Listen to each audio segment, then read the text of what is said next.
Hello everyone and welcome back to another video. In today's video I'm going to show you how to migrate from Shopify to WooCommerce at 2026.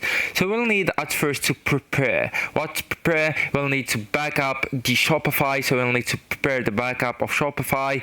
You will need to export the CSV of products, customers and orders, and you'll need to set up WooCommerce on your new hosting. So we'll need to install the WordPress plus WooCommerce, and also you'll need to decide on domain strategy. So you'll need to keep the old Shopify domain temporarily for redirects, or just move to a new domain.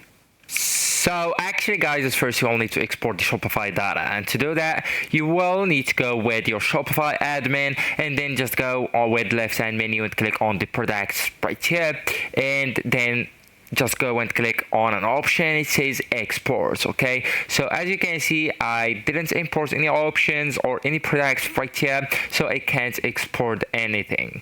For you, if you really have products, you will be able to click on an option. It says export, and after exporting the products you will need to go with customers and do the same. So you'll need to click on export, and there you go, click on orders and do the same thing. So include all order statuses if you want complete history. Okay, and after that you will need to import the data into WooCommerce by using a plugin. So actually we'll need to get back to the WordPress dashboard, and then just go ahead and click on the plugins option on the left hand menu. Then just go with browse plugins and look for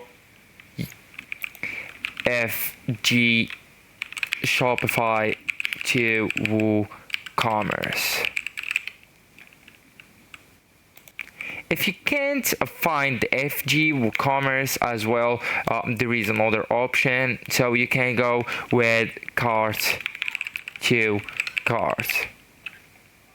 Right, so this plugin is also very good. Okay, so you can just go ahead and click on download and activate it. And inside it, you will be able to connect your Shopify store via API key or CSV files and choose what to migrate, like products, customers, and orders, or all of them. And start the migration, and after that, just verify data, the products, images, variants, and categories and prices. So actually guys, that's it. This is the end of the video. Thank you so much for watching, and goodbye.